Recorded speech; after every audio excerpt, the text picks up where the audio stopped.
Welcome to Texas A&M Aggies Live, part of the Voice of College Football Network. I am your host, Cameron Ohnysty. This is my co-host, well, we're both hosts, Will Stone. This is episode 1, and we're just going to introduce ourselves a little bit. I am a site editor, managing editor, whatever title you want to go with at Aggies Wire at USA Today.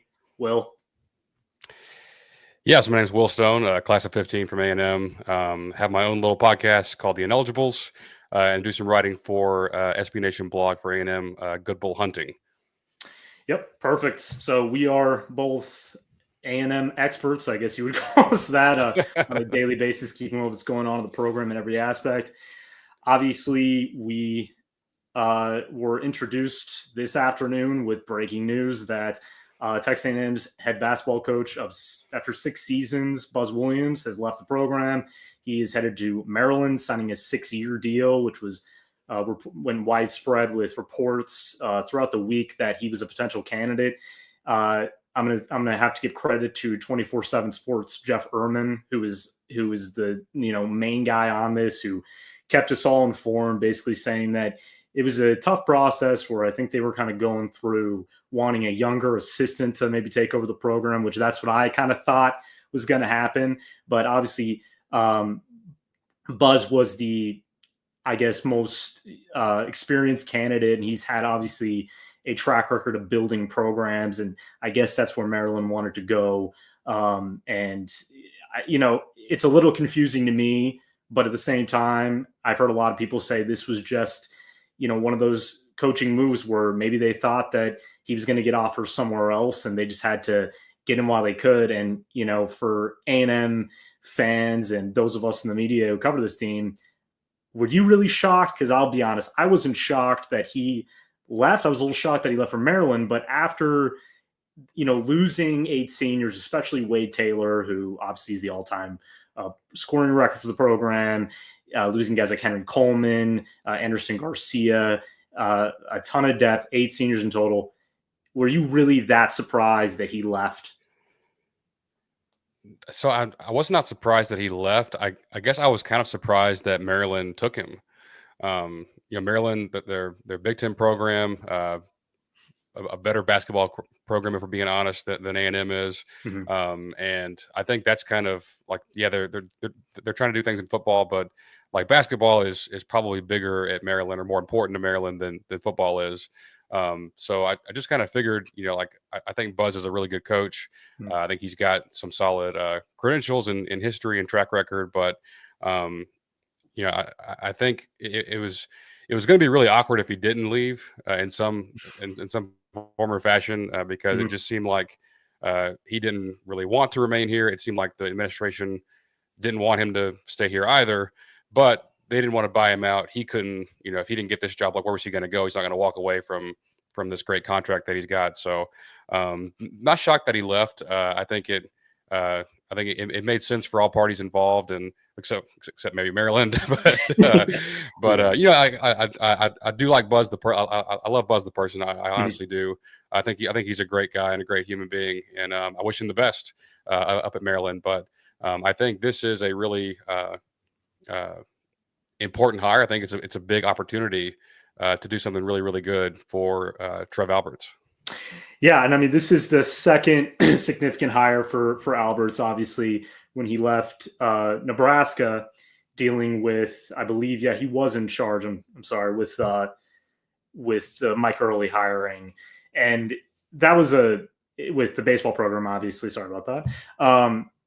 And right now, we're dealing with obviously with baseball struggling in every way and facet. And I believe, they're playing. I believe they're playing right now, but it's been a struggle this season. And obviously, Michael Early has not, shined the way a lot of us thought he would, being that he was the hitting coach for the last 2 seasons under Jim Schlossnagle.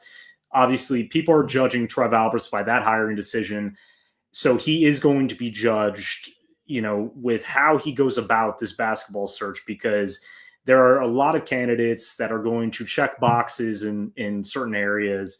And I think a lot of fans are maybe wanting an offensive-minded coach after years of Buzz Williams, who is purely defensive-minded and has has been on record kind of complaining about, well, we don't have the shooters, we don't have the offensive talent, so we have to play elite defense, we have to rebound, we have to be the better team in that aspect every game to win. And I think that I started covering this team professionally in 2022, so I had years before watching Buzz. And so really listening to him after every post game, I was thinking, I don't think it's going to get better offensively under him unless he did what Bruce Pearl has done at Auburn, go get kind of an offensive coordinator type coach to run the offense, and he just coaches and does what he does. And Buzz really never did that. He never took that approach, and I don't think he really wanted to. Good for Maryland. We really know what they're going to get, and I don't know if they know what they're going to get. But at the same time, and I think both of us have gone through some of the potential coaches this year. I wrote an article about the 5 candidates they should look at. A couple are, names that I think everybody would know. I think Bryce Drew, Fred Hoiberg is another one. These are offensive coaches that have some connection to Trev Alberts, mainly Hoiberg during his time in Nebraska, obviously.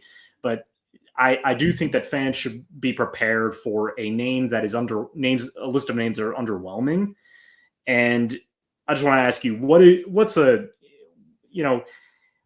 name that Aggie fans have not discussed so far that you think would be a good fit? Yeah, it's a tough one because I feel like a lot of the names that I like kind of have been discussed. And these guys, like, I think the ones I have in mind aren't really like household names, so maybe I'll just go with them. But like, obviously, I think Chris Beard is obviously a very national, well-known name. Yeah. I think I've seen some talk about Underwood out there from Illinois, which I believe he's either from. I know he coached at SFA. I don't know if he's from Texas or not, but I'm not sure. He's got Texas ties. Yeah. And I think he was SFA, Oklahoma State, and then Illinois. So got ties to the area. I think he's a very good coach. I don't know if he would leave Illinois to come here. I don't think that he would. But a couple names that I'm interested in are Alan Huss at High Point, who made the tournament this year, I think, for the first time in their history. Top like 25 in offensive efficiency. The advanced kind of metrics for offense. And the other guy would be Luke Murray, who I didn't know much about. I've done some research on. The son of Bill Murray, the actor and comedian. But it's kind of something I don't think a lot of people know. But yeah. But he's been on the UConn staff for a little while, and he's kind of run the offense for Coach Hurley up there, or at least he's played a big part in it, and brought some European styles, I think is the word, some more kind of stats based type of things. I think that it's funny how we talk about this. It's the opposite of what football was, to where, hey, we fired 4 offensive guys in a row. Let's get us a defensive guy because we love defense. And on basketball, we're like, exactly. Hey, we need some offense around here, So it's kind of it's probably how Aggie football fans felt in the 90s. We're like, hey, like, this defense is great, but can we score some points? Because that'd be really nice. And that's kind of the funny thing is that you go back, both of us are in our 30s. So, I mean, we've been through, a lot of different A&M teams. And obviously, I think a lot of fans are still clamoring. You go back to football, right? Obviously, the Johnny Manziel days. But it wasn't just Johnny Manziel. It was that Kevin Sumlin was a pure offensive coach who hired a lot of very good offensive coordinators and ended up getting a lot of elite offensive talent, but there was no defense on the field. So it was that whole, well, you're going to get this, but you're not going to get this. And I think that one of Trev Albert's biggest hurdles is going to be focusing on one end or the other.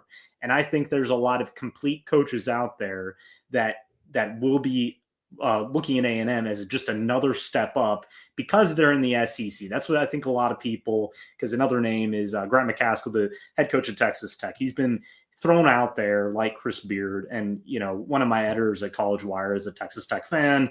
Obviously, we were discussing that today. And he basically said, well, there's probably not a way he would be, a real candidate. But at the same time, you'd have to compare both programs and say, well, Texas Tech is a better basketball program, right?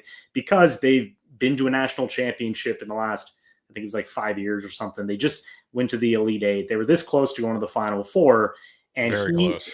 And let's be honest, this is a guy who came from the University of North Texas. So you can't just look at guys because they're at a big program and think that you can just take them away and they're going to be a perfect fit and everything's going to be okay. So you bring up Luke Murray, who has been around as an assistant for a long time, obviously working under Bobby Hurley, who's one of the best, Dan Hurley. I mean, I'm sorry, not Bobby Hurley, Dan Hurley, who, is one of the best coaches in college football or college basketball. And obviously there's been some controversy surrounding his antics post game and stuff like that, but he's done a very good job of bringing in coaching talent. And this is somebody I think that they should have on their radar, because you got to remember that, Buzz Williams, for example, how he made it in the ranks. He was a key assistant for Billy Gillespie's team back in the mid 2000s, obviously there with the AC Law days, and kind of, just worked his way up. He took whatever head coaching job he could.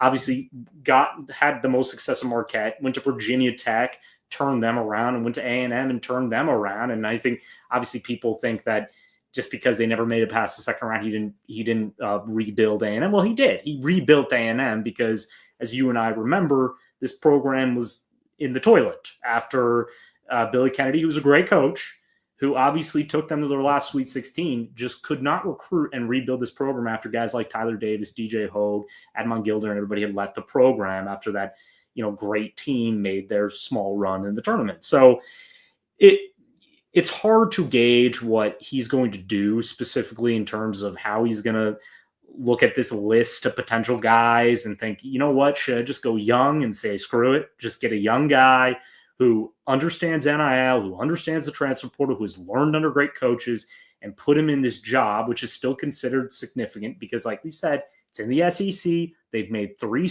consecutive NCAA tournaments. And, Buzz Williams, who I don't think he's known as a great recruiter, recruited a fantastic 2025 signing class. And, we'll see if those guys stay or not. I think it's going to depend on the hire. But we're entering this area where, yes, Chris Beard and Grant McCaskill and Brad Underwood and I'm blanking right now, the head coach of Creighton. Is it McDermott? McDermott, yes. Is that him? Okay. McDermott is also, we're talking about offense, right? Elite offensive coach.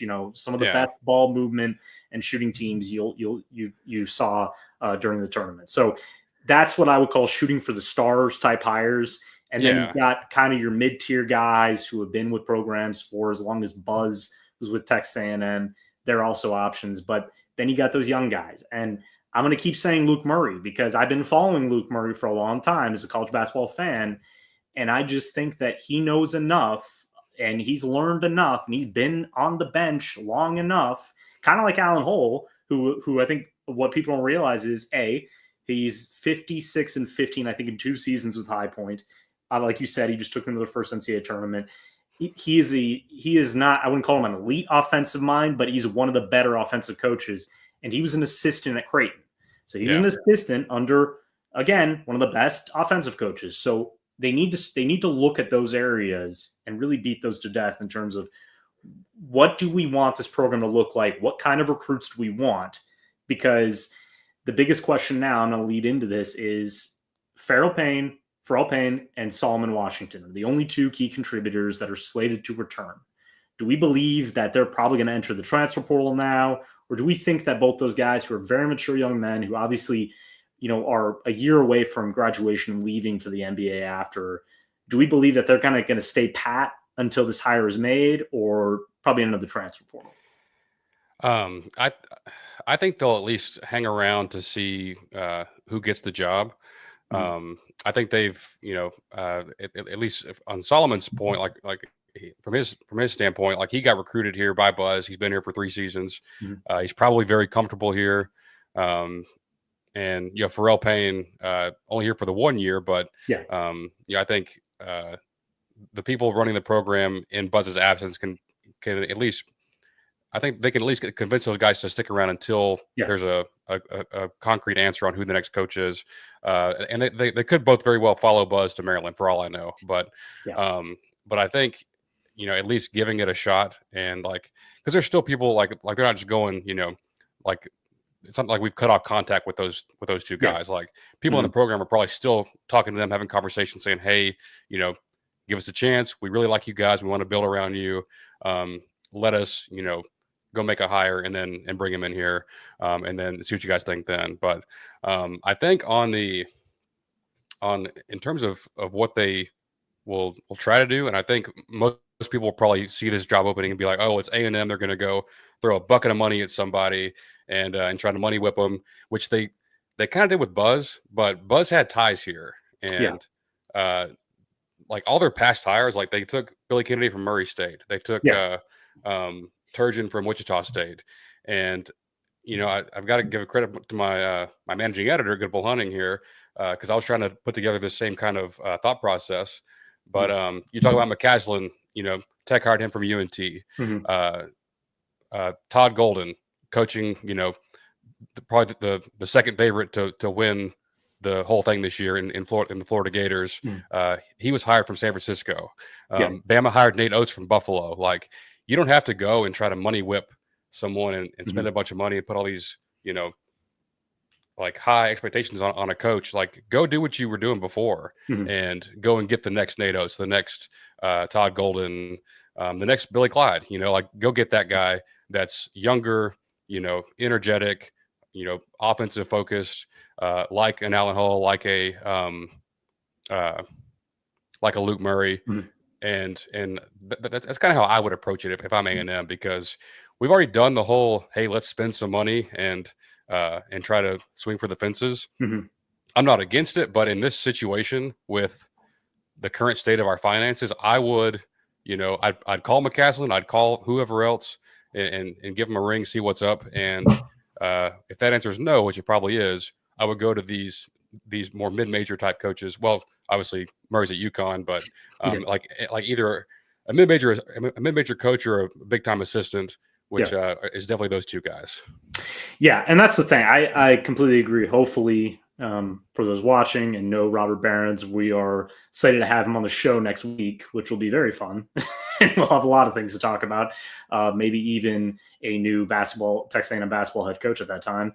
But I do agree with you. It's one of the things that I think Alberts can learn from the football program is that these big hires don't always work out. And obviously Jimbo Fisher is always going to be the name that comes up for anybody, even outside of A&M, is, you know, you don't go off of a couple years of success. And obviously the former AD, who I will not name him, made a dumb decision of paying this guy so much money that is now not bankrupt A&M, but it's, you know, it's something that I guarantee nobody wants to hear in College Station right now, that they have to keep paying this guy millions of dollars a minute to hunt, fish, and hang out at basketball games. So it's something where you don't have to look at the big names and just think, we need this guy right away. We need this guy to save the A&M does not need program saving right now. It's not in bad shape. And that's the thing. Like you just said that, you know, Pharrell Payne is a great example of that. He's only been here one season. I think after they lost to Michigan in the second round of the NCAA tournament this year, he was interviewed talking about his love for A&M, his love for the program. A lot of guys had said Buzz Williams first, that Buzz Williams is why I'm here. Buzz Williams is why I came to A&M. We had one of their redshirt freshman guards who, you know, will hopefully stay with the program, had a Instagram post earlier this day that was talking about his love for Buzz Williams. So there's always going to be those players that you do get a little bit afraid of and go, okay, well, were they just here for Buzz, or are they here for A&M's program? Because Trev Albert's job is to bring someone in who embodies Texas A&M's spirit, culture, everything that goes about it. And, you know, if you do bring a younger guy in, somebody who probably has more to prove, so they won't impress the fan base right away, they are going to embody everything that A&M is, because they're going to work even harder to prove themselves. Because if you are a proven coach already, this is a, you know, transitive type of move where you come in and was kind of, you know, we're talking about Chris Beard, right? And we'll probably talk about Chris Beard a lot more.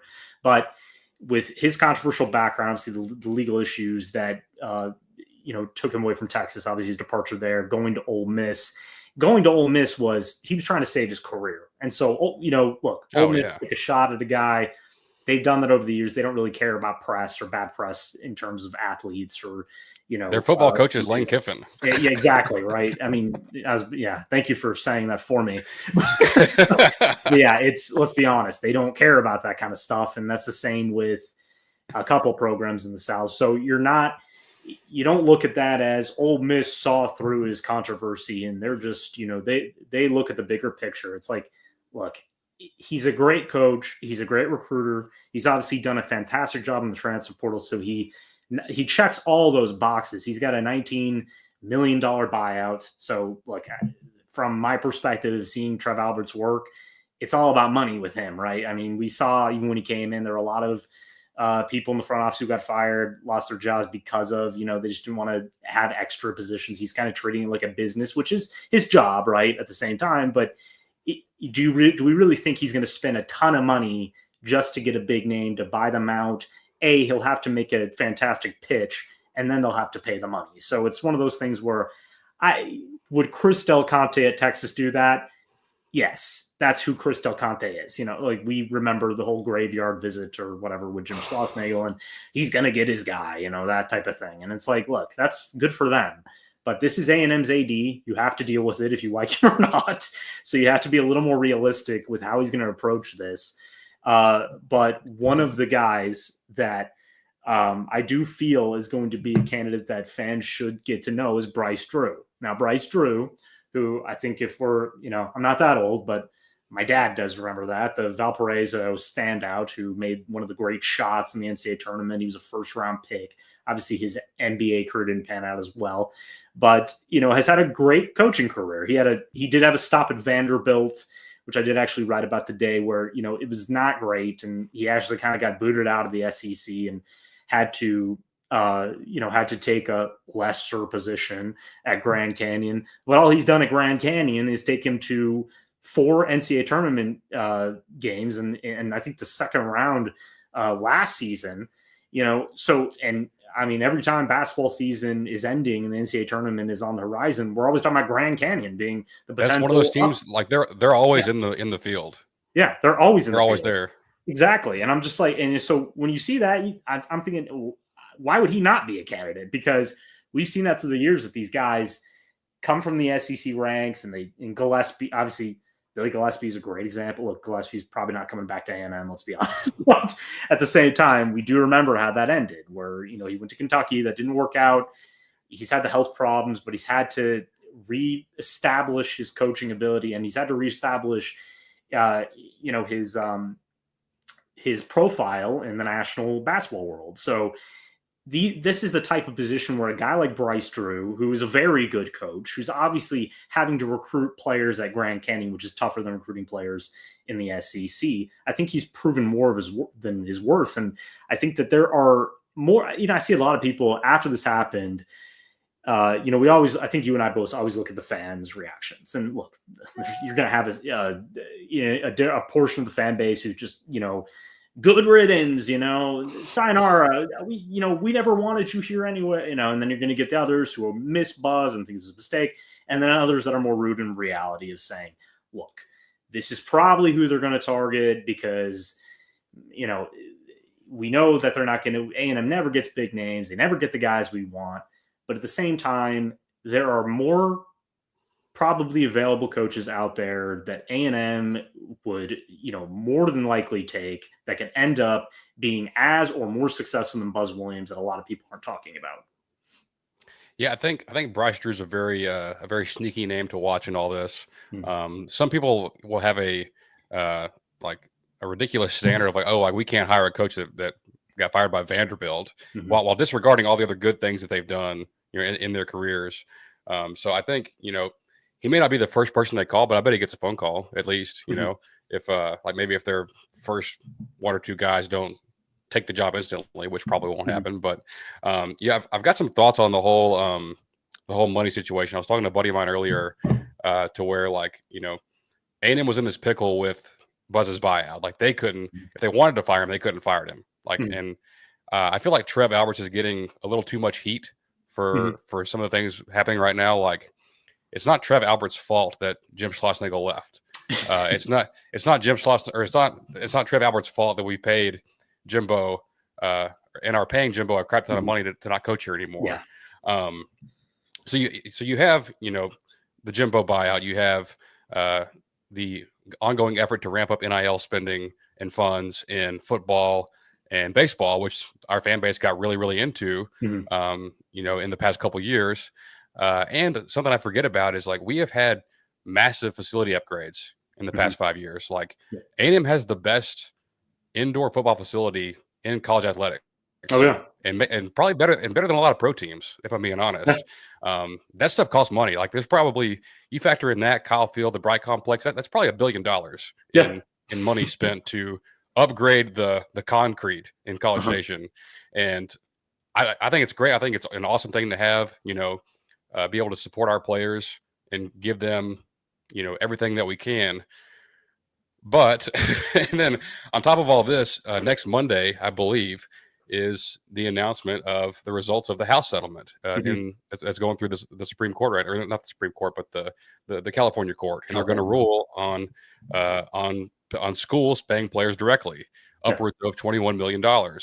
And you listen to Trev Albert speak, and he's like, "That's what I'm worried about. Like my concern is a school like A&M maximizing that money, and because we're not going to sit here and spend, you know." Oh, like our budget's 21, let's just spend 15. Like, no, we're gonna spend the whole thing. But like it's hard to, you know, sorry, I was gonna go political. I'm not gonna do that. it's episode 1. But there's athletic departments just by their nature aren't just like super efficient with their money. And like we've seen that. That's a fact. And I think Alberts was brought in here kind of to trim the fat and get things back, you know, from the red to the black. And I think he's done a good job. And, you know, I think he gets some blame for things that really he had no effect on, or like no input or anything on. And like, you know, you look at, and not to, you know, be negative about this specific coach, but if money's no object, are they letting go of Coach Taylor in women's basketball? Probably so. Yeah, but they're not going to pay her, you know, a few $1 million in a buyout to go bring in a new coach for a sport that loses money, like that much money. And so that's one they're going to ride out with. They would have ridden out with Buzz. They kind of fell backwards into some luck here with him moving on to Maryland. Now they have a chance. Like Alberts is trying to cut costs, but he's not going to go cheap on a head coaching hire. That's not what I think is going to happen. Yeah, and I think that's a great point, because I don't know if a lot of people saw, but you know, Buzz's buyout was $10 million at the start. I think it trickled down to $1 million. So with his hiring that deal with Maryland, or taking that deal with Maryland, so I agree with you. I think, again, we're not here to cheerlead for Trev Alberts, you know, but I 100% agree with you that he's getting too much criticism right now. He's barely been in the job. He's had to come in here, clean up a mess financially that I don't care what they think, how bad it was, but those of us who cover this team, it was bad. It was bad. And when he did it, it was a good step forward to being financially soluble and having a program, having a trifecta of core programs that, look, we'll focus on what we need to at the specific time. And right now, that's why this whole conversation with basketball is interesting to me, because a lot of people are kind of talking to this program like it's not in good shape. And especially like in terms of, you know, Reed Arena is still, you know, a very nice arena overall compared to the rest of the SEC. Like the upgrades are important, but like you said, with the Bright complex, they are putting more into football because football is king at Texas A&M, and football is the most financially successful sport. So it just makes sense to, you know, directly target those areas. And basketball, with the right head coach who is working with the AD and understanding this future, and I'm going to be honest, I don't know if Buzz Williams cares to or was going to. And I think Trev Alberts knew that, because, you know, you bring up Joni Taylor, right? That's been a controversy this offseason of why they haven't let her go after, you know, one of the worst A&M women's basketball seasons in a long time. But at the same time, one of my writers at Aggies Wire, who's kind of an expert in these women's sports, had talked about, look, she did not do enough in the transfer portal, which was going to hinder any progress this season. Obviously, we saw that come to fruition. And I think that he's looking at it as, he's looking at it from a money standpoint. Like, why would I spend this much money to fire her when I know she's actually a good coach and she's gaining some players from the transfer portal. Maybe it's like a one more shot type of deal that I trust that she's going to right the ship. And I just do not want to make this type of move, especially after making, Buzz Williams leaving, because right now, his main focus is finding the next basketball coach. Whereas when we go into the summer, depending how the baseball season starts, he may have another head coaching, search on his hands, because Early's contract is way different than almost every other coach, because he's a young first-year head coach, unproven, who got the job mainly because partially the talented players in the roster wanted him back, and he had a good interview.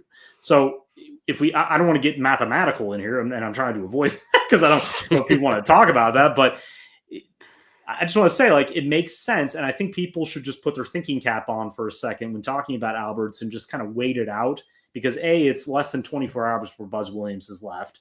You have to give this man time to contact people, get his list together. And, it could happen fast. It could happen slow, because the Final Four is this week. Those coaches are not going anywhere, let's be honest. And they are not going to find a new job next season. But almost every single other coach you can think of could. That's how I look at it, right?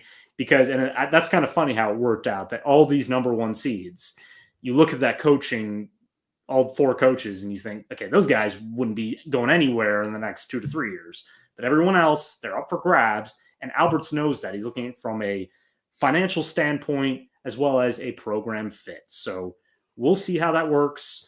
But I'll be excited to talk more about that when that does come through and we get more information next week. But yeah, I mean, I think we talked about everything we can basketball-wise. I've got one last thought here. So I've got a last thing on Trev Alberts, and that is, from what I know about Trev Alberts, his highest priority is turning Texas A&M into a premier brand in college athletics, and that does not happen by going cheap on a head coach when you have the resources to do so. Something else that gives me hope is, if this is 10 years ago, I'm like, man, like, who cares? Like, it's basketball, man. Like it's not a priority at A&M. It's never going to be. Like, the basketball is run by the Kentuckys and the Dukes, and it's always going to be that way. And who cares? But when we joined the SEC, maybe that was the case. We joined the SEC, and it's Kentucky, who was elite and is obviously a deep blue blood in the sport of college basketball, and it was Florida, who was like pretty good at the time.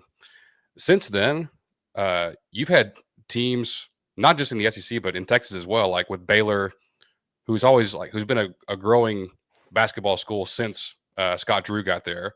They broke through and won the whole thing a few years back. But we talked about the rise of Texas Tech. Like, Texas Tech stunk in basketball. Like, my freshman year, I think they lost every conference game in the Big 12 in basketball.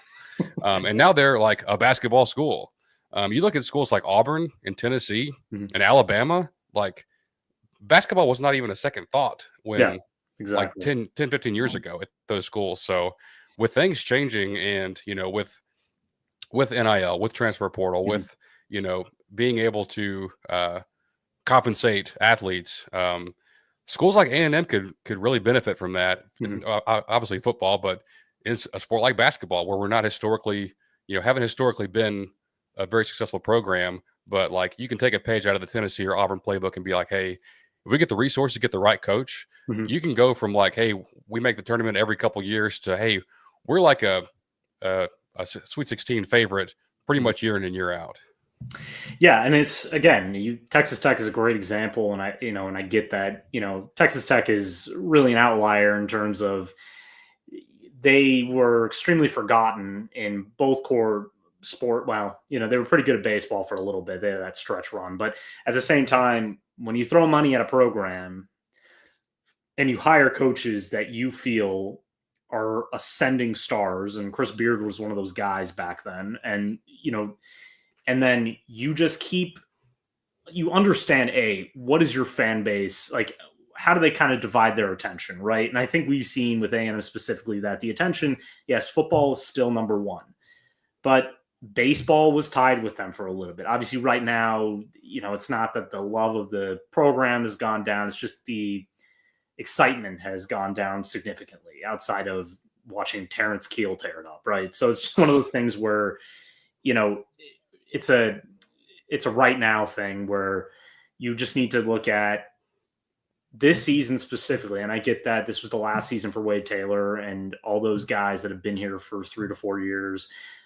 I still saw a lot of excitement, especially from the fan base, especially from the student section that showed up during the big games. Obviously, when A&M beat Auburn, who was number 1 at the time, you could just tell how excited they were.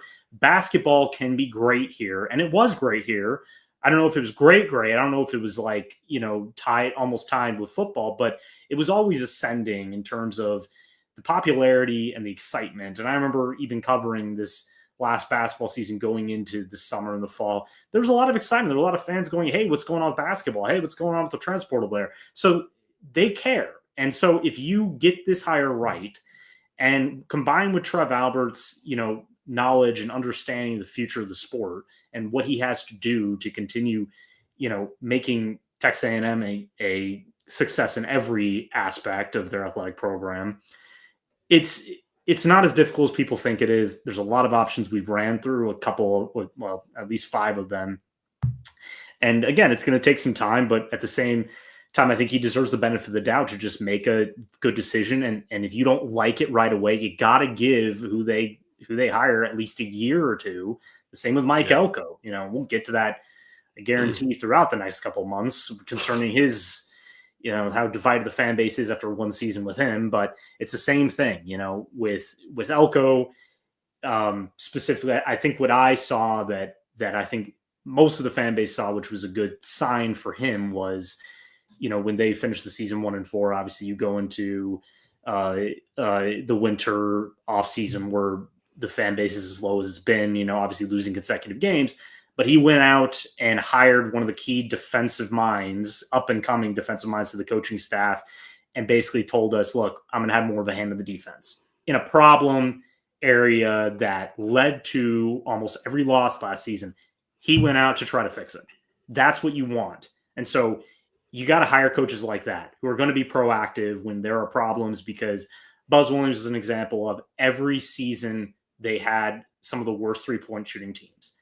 He put a Band-Aid over it this season with getting CJ Wilcher, who was not used correctly.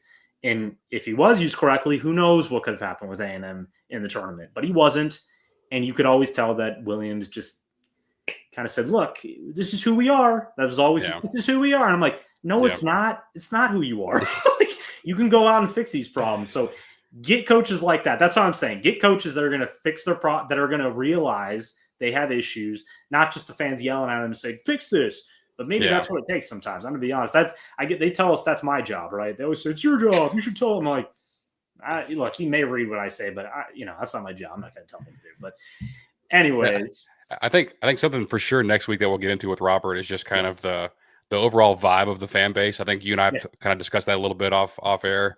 Definitely interesting. And Robert's, not to date him too much, but he's a little bit like he's older than we are by a couple years, and like he's been around and he's seen it from the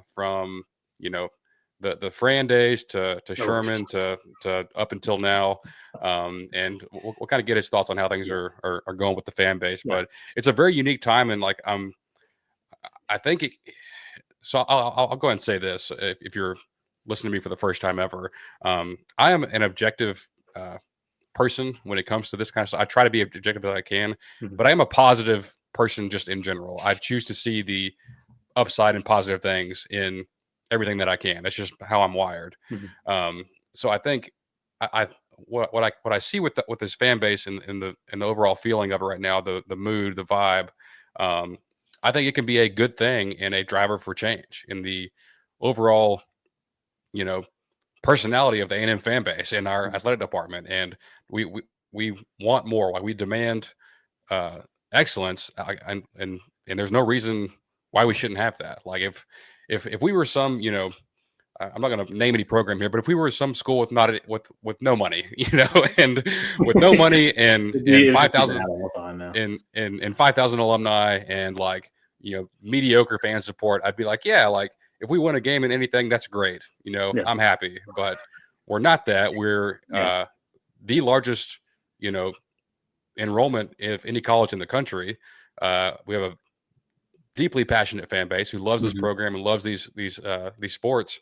What you were saying earlier about the interest in basketball, like that gives me hope that they're going to get that right, because the younger generation loves basketball. Yeah, like they're all in. That's and, that's a good point. Yeah, no, that's a good point. I think it's the age group. So you kind of have to look at who is showing up for the games. And obviously you talked about the students. I was talking about the student section.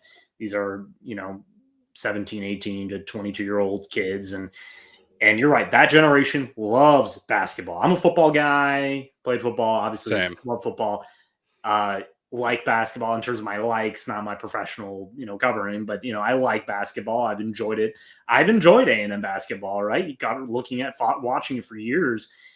For some reason, if I have a personal connection there, like I get very sad when they lose, and they had over the last couple of years, even the loss to Michigan. I was like actually very angry, and I was thinking, why am I so angry at this? It's like because it was the way they played, it was the physicality they played with, and it was the passion they played with. And it wasn't just Buzz Williams and his team. Like I get they were special, and I'll go back to my point. You didn't see a lot of older Aggies, a lot of older Aggie grads in Reed Arena as much. They didn't fill out those areas as much. And that's that, look, I get it. Like it's about baseball and football with those men and women and alum. And so my dad, who's an 82 grad, he loves all the sports, but he said, look, it's always going to be football and baseball. That's always going to be it.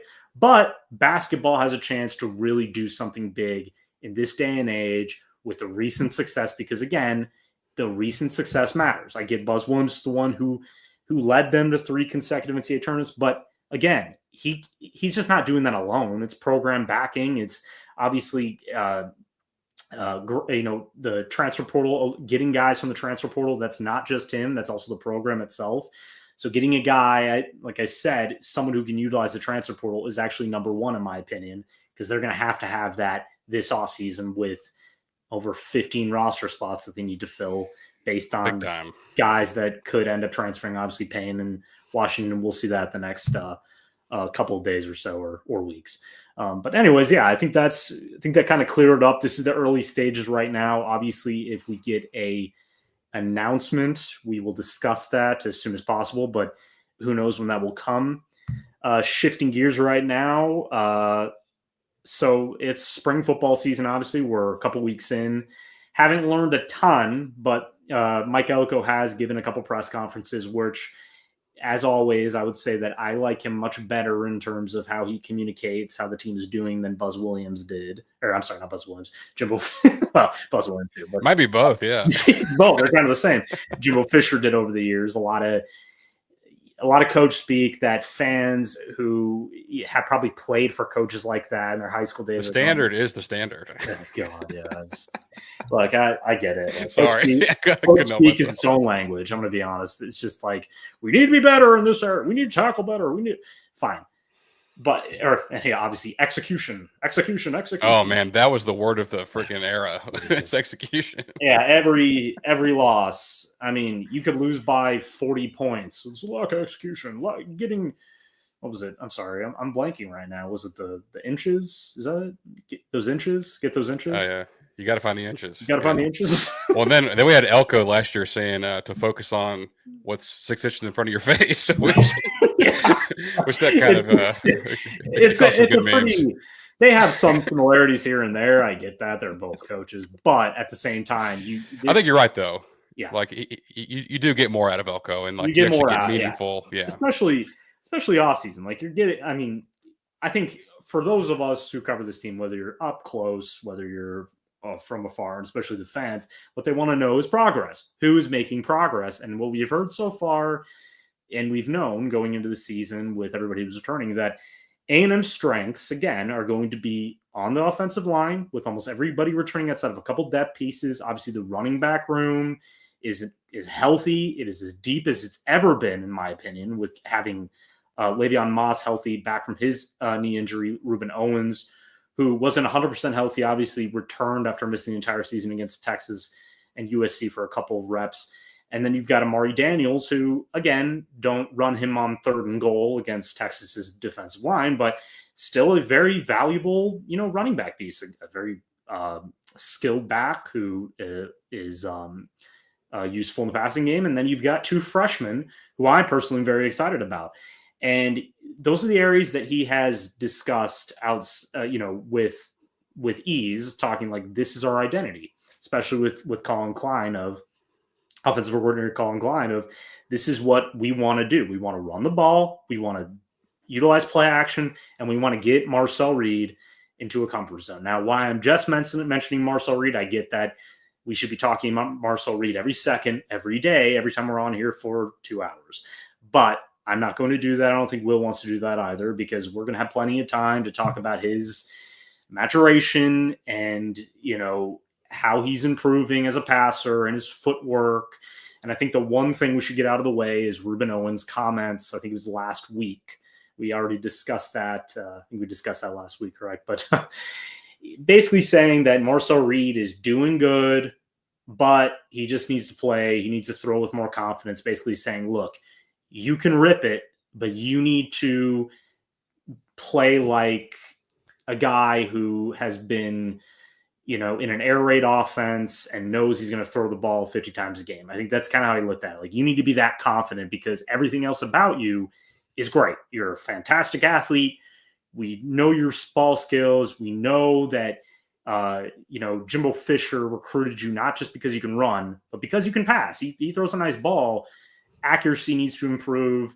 Obviously, footwork is the biggest thing. And I think that's going to be something that the Aggie fan base and the media, especially, who loves to use A&M for views, is going to discuss throughout the offseason, especially after the spring game. Yeah, I've gone back and against my better judgment and watched a couple of the games down the stretch. Part of those that 1-4 finish, but it's funny. I actually typed in Texas A&M USC trying to find the bowl game, and instead it brought me to South Carolina. They're also USC, so I was like, you know what, I'll watch that one too. That's probably helpful to watch that. And man, just like of the things that went wrong, like Marcel Reed was problem like 15 or 16. Like he was just so far and away the reason that we didn't win that game. Mm-hmm. But what I'll say about Marcel is like, that place was a hornet's nest. It mm-hmm. was a super talented football team. Mm-hmm. They had like double-digit guys invited to the combine. They're going to have that defensive line was nasty. At a minimum, they're going to have 5 guys drafted. They're probably going to have more than that. And again, that's just like the guarantees. Yeah, having going against Dylan Stewart. Yeah, I mean, give me a break. Like, don't give Marcel Reed crap for that. I'm going to be honest. If I'm Marcel Reed, who I'm give or take 5'8", 175 on a good day, yeah, I lift weights, but that doesn't mean anything. If Dylan Stewart hit me, I might be concussed for a month. So I get, and I get being a left tackle. You're a tough guy and you want to go against the best, but I don't care who it is. You're going to have trouble against him, and you're going to have. Yeah. And you brought that up because that was a 2020 game. I think at half, I believe.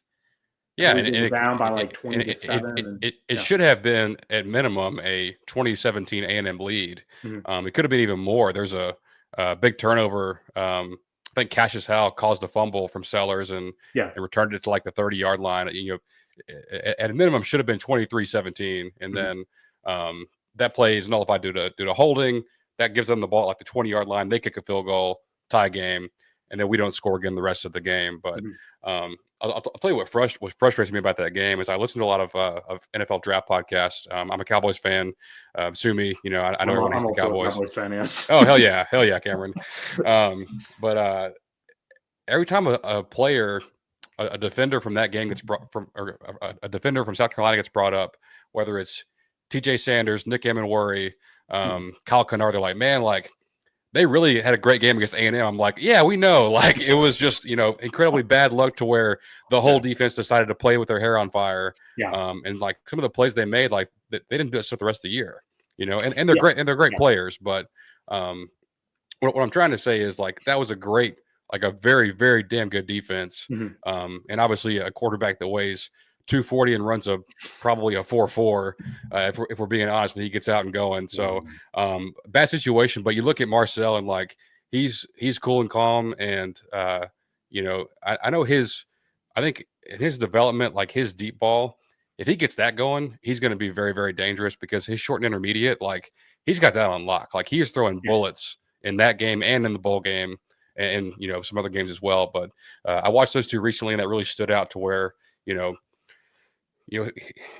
takes the job over, week 7 or 8, did not have, his best receiver by the end of the year was a guy that broke his foot in April and had come back, but had rushed back to get back and play his final year in Jabri Barber.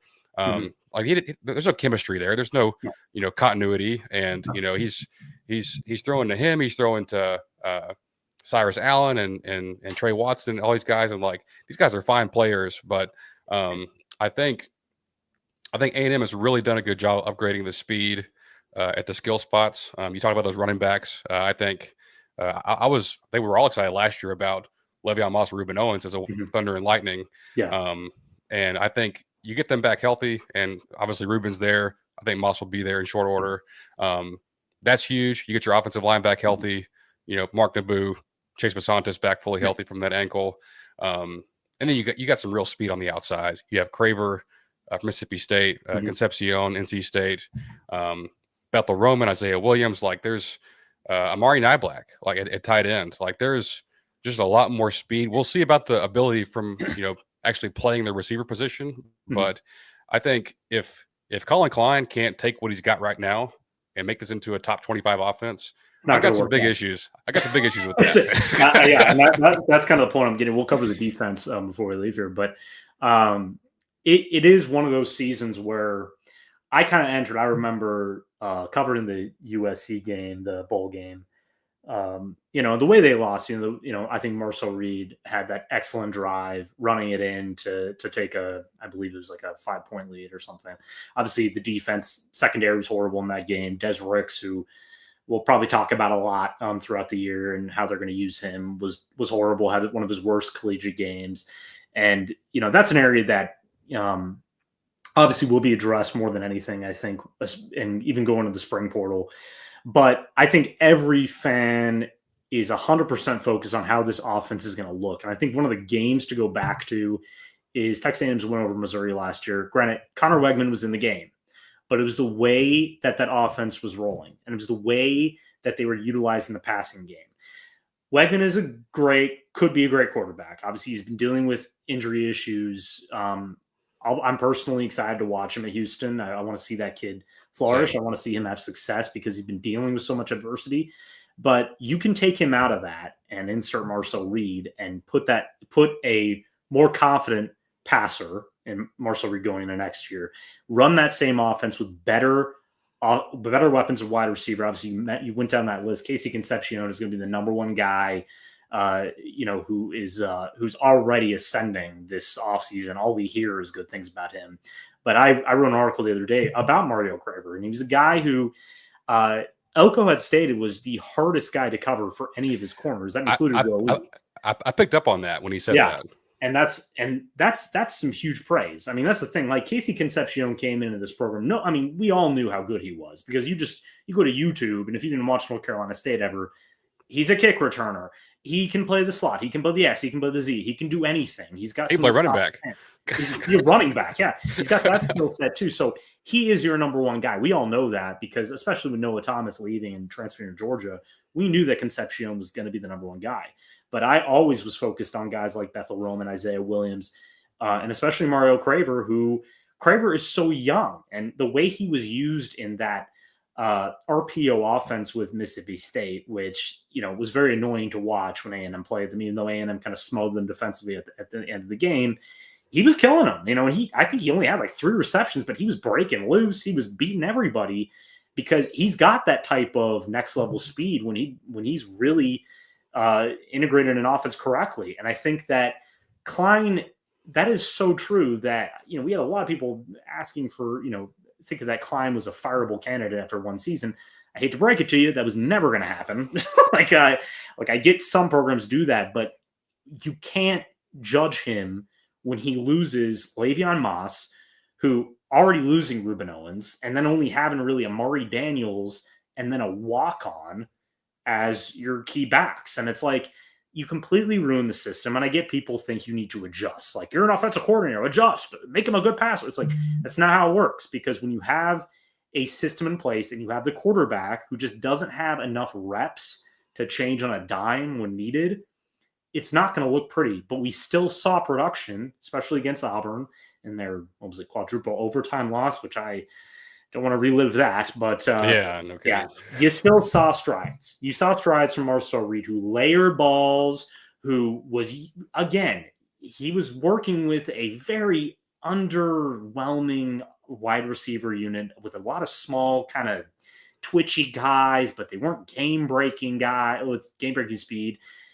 He's got a much better unit this year, because I'm going to be honest, and I'll be writing about it, we'll be talking about it, but Ashton Belton-Roman and Isaiah Williams are two names that I think people need to get used to, because they have been praised every season of, this guy's got something, but they've been in a wide receiver rotation that just had more veteran guys ahead of them. And they're finally entering a season where it's going to be a hell of a competition this summer going into fall, because they've just got a ton of athletes. And outside of Concepcion, who's the number one guy, I'll say it 100 more times, he's the number one receiver.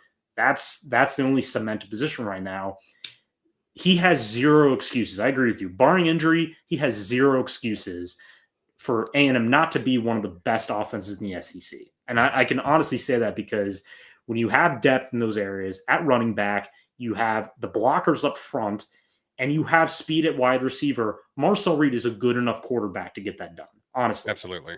Yeah, and I agree. But, the last guy I want to mention there, because I think it'd be remiss if we didn't, but Terry Bussey. So the 5-star of the group. So Terry Bussey,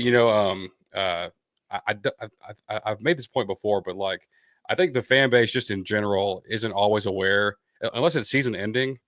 Or like you miss multiple games because of it. Like we're not aware of the injuries that these guys go through and play through. But you listen to Mike Elko, he's like, hey, Bussey came in, was not here in the spring, came here in the summer, was already injured, got healthy right when camp started, spent 2 weeks playing corner. They're like, hey, we actually want you on offense, and then had a week to do offense before we played Notre Dame, and then got hurt in the middle of the year. And just kind of watching him play, I'm like he's a good looking player, but I don't see the speed that I saw in his high school film. Well, from the few clips that we've seen, and I will say the few clips, because it's only been a couple, but he looks what I thought he'd look like, when he first got here. He looks that way now. Like he looks, you see the speed on those clips. You see he looks like he's trimmed up a little bit, was maybe a little bit heavy coming in last year, look more like a running back, but now he's got the receiver build.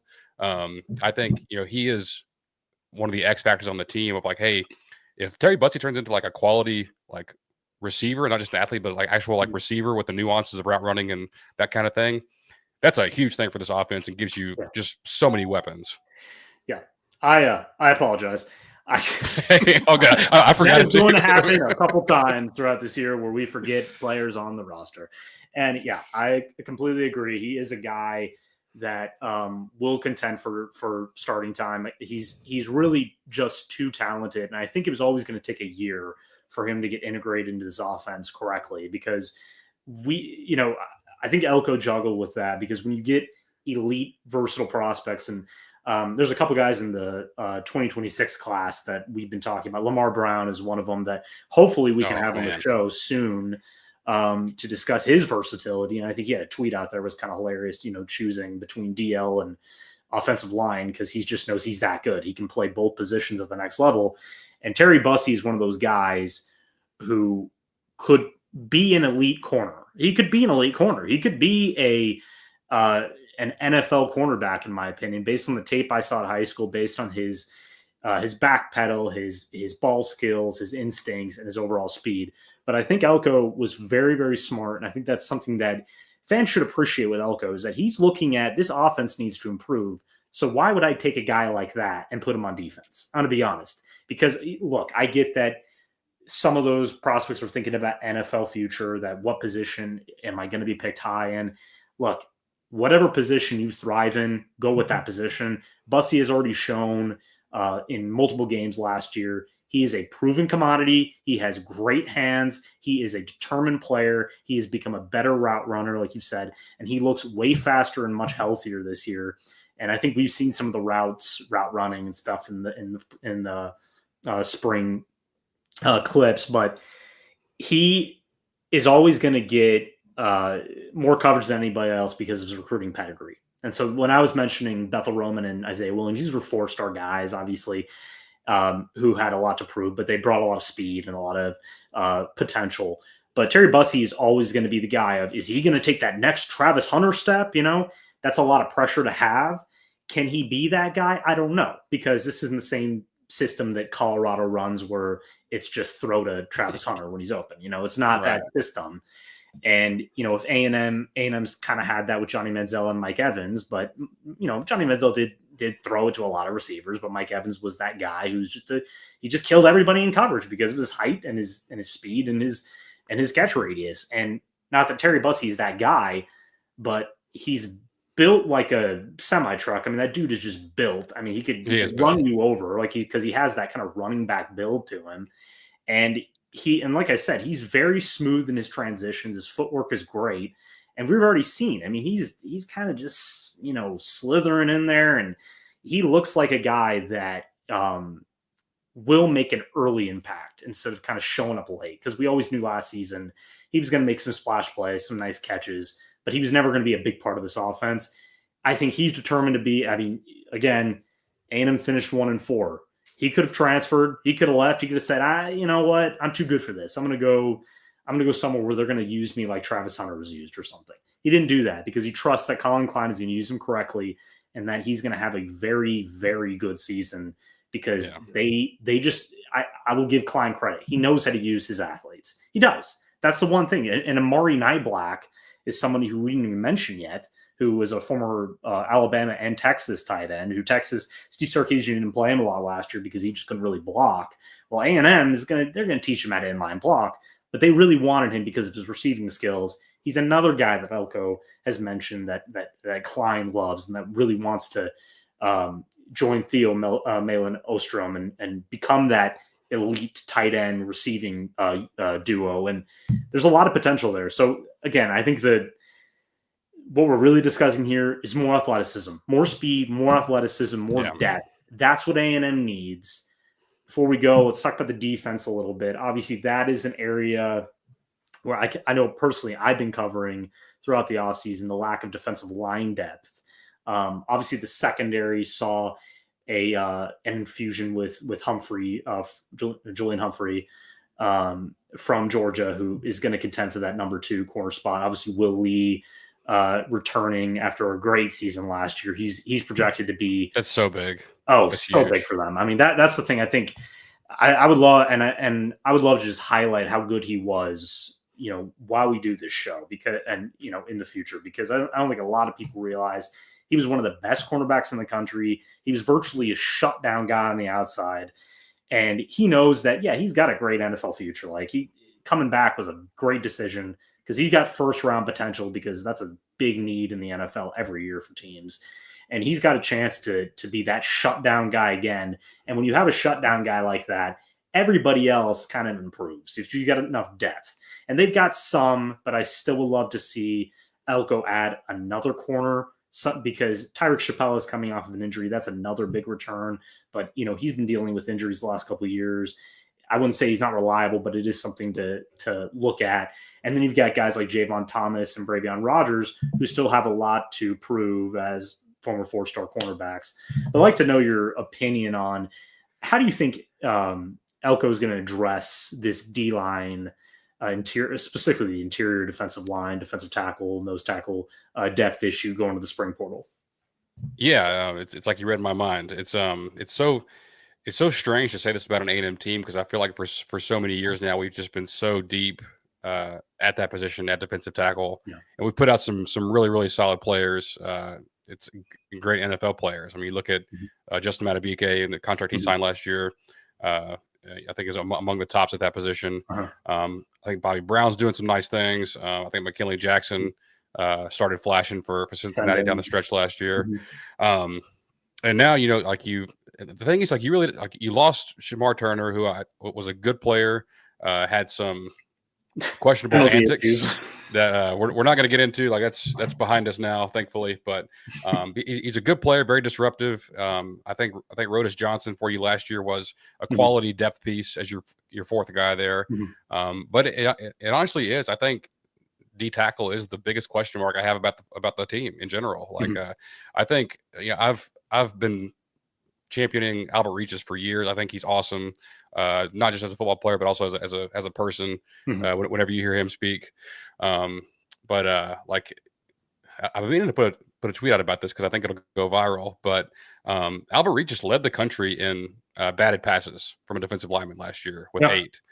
And only played 13 games. Some people played 16 games last year, and he still, was tops in the country with 8 batted passes. He's got a knack for that. He's not just a big guy. He's explosive.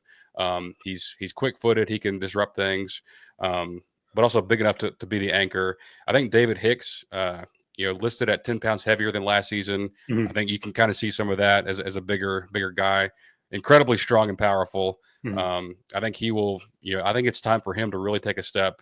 And I think it's similar to McKinley Jackson. Like, McKinley Jackson was, pretty good as a freshman. Had some injury stuff and off the field stuff as a sophomore. Didn't play a lot, and then when he came back, midway through his junior year, was a stud. Was tearing up the Alabama O-line in that game. You're like, okay, that's the 5-star that we recruited. Like, that's the guy we've been looking for. I think it's time for Hicks to do that, and if he does, you have an all-conference caliber guy in the middle for you. I think that's huge for this defense. I think Tyler Onyedem, the guy from Iowa State, I think he could be a really quality guy at 3-tech and do some nice things for you. I tried to watch his film. I hate the system that they run at Iowa State. I know it has success, but man, from what I'm looking for out of a defensive tackle, like, you can't really tell from watching that film. But he's more athletic. He's a tweener, I would say, and that's a guy that I think they're going to know how to use him. I think he's going to be in the rotation pretty heavily. They're going to rely on his athleticism and his experience of playing on the edge in a 3-4 and obviously playing interior in 4-3. I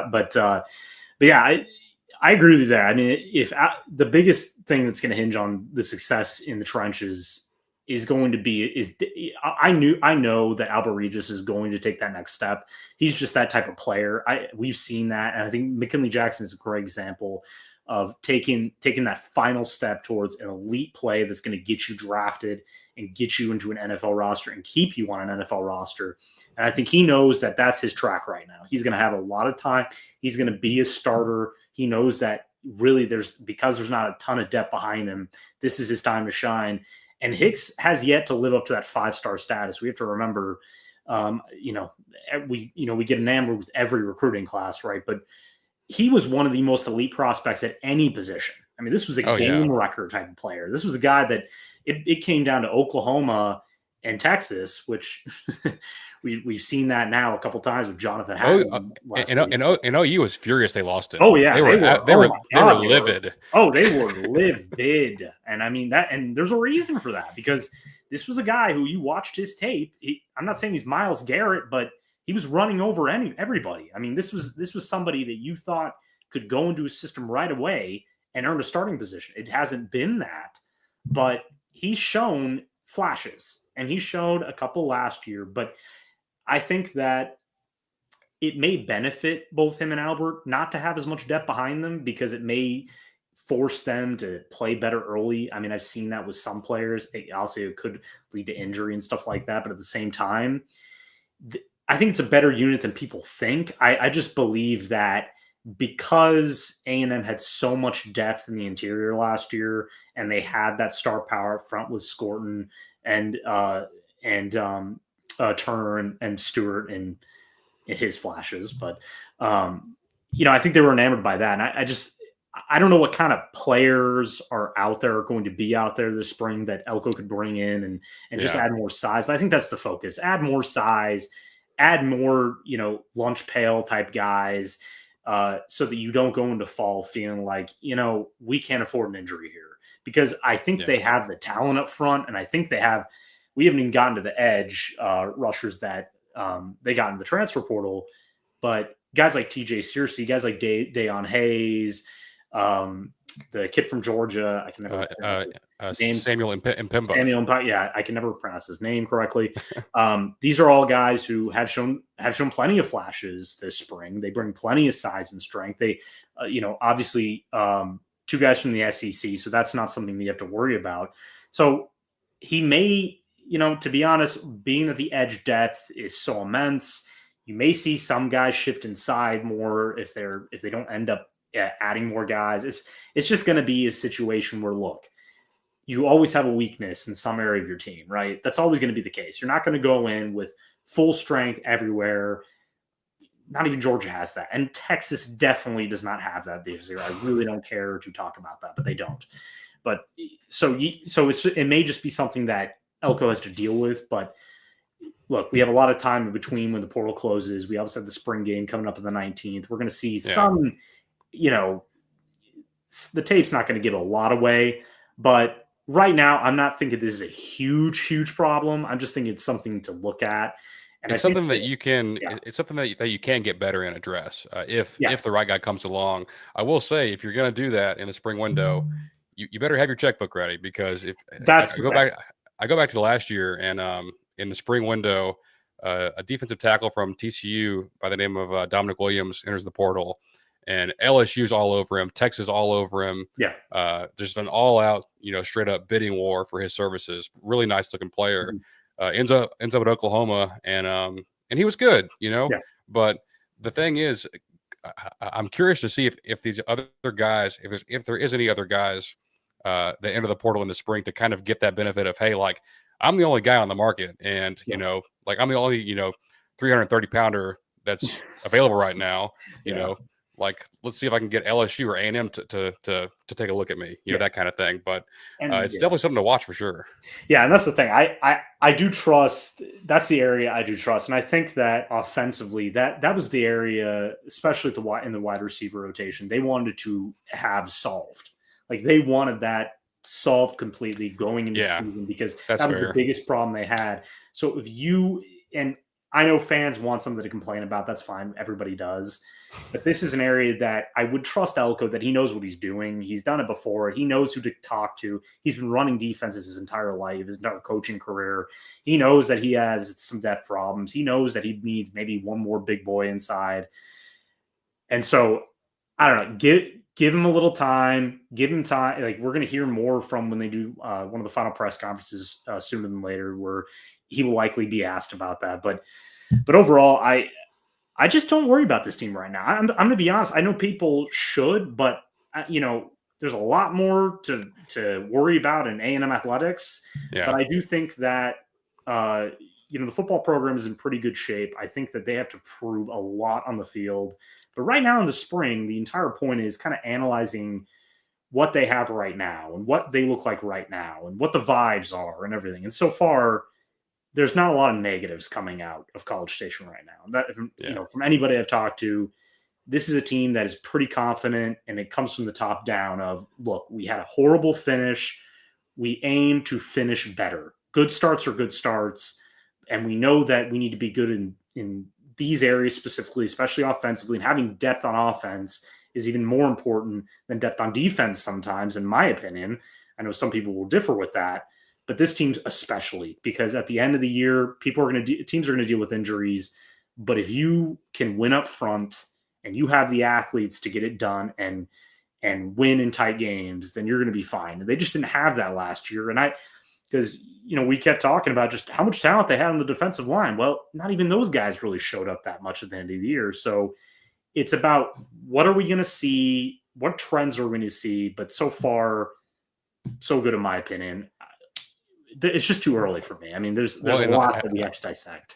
I like that. I like that we're kind of flying under the radar a little bit. There's been way too many off seasons where, like, A&M's talked about, and former coaches have brought unnecessary scrutiny upon themselves when they've been the head coach here.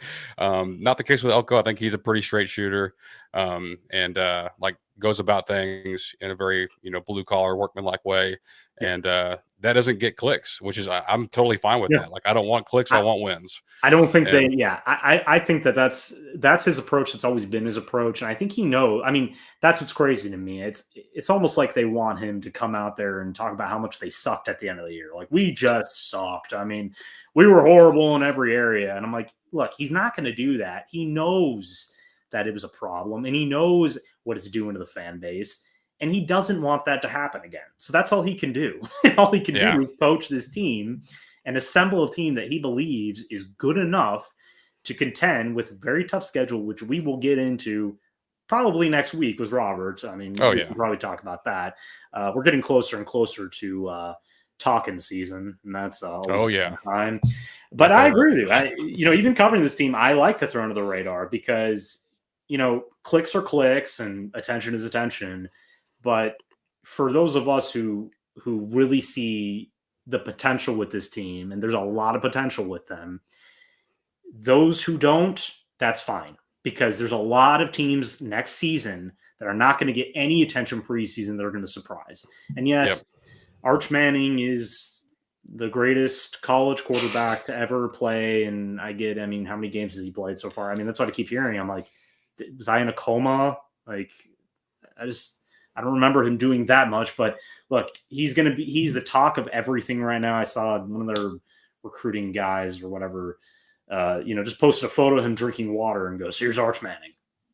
It's like, is that content now? Probably got a billion likes. Yeah, no, it did. I just like, I sent him one of my writers. I'm like, what's the point of this? Like, should I go up to Marcel Reed and go, "Hey, here's Marcel Reed drinking water."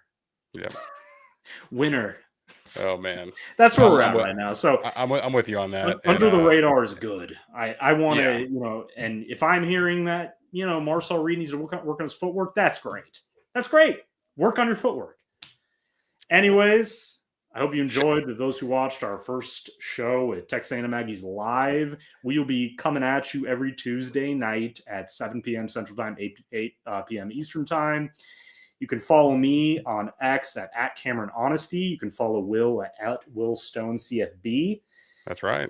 And we're going to have a lot to talk about over the next month and summer and fall. 151 days until Utah State. I think it's the first game. But big shout out to Troy hopping in the chat with an hour and 10 minutes into this thing, and he's up and in.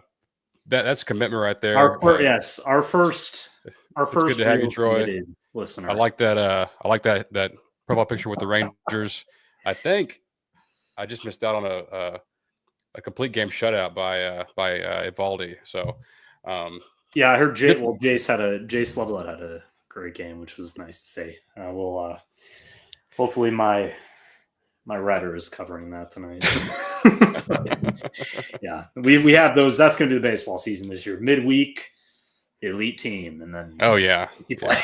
Just don't watch on the weekends. It's a wild ride. Well, it's good to talk to you, man, and we're gonna have a lot of fun here. Obviously, man. So looking forward to it. So looking forward to having Robert on the show next Tuesday. We'll have a lot to discuss there, and like we said, probably talk about Texas A&M's tough but manageable football schedule, starting with a couple easy ones, and then obviously the road trip to for the rematch versus Notre Dame, who was recently in the national championship game. So, all right, gig 'em as usual, and we'll see you next Tuesday. Bye.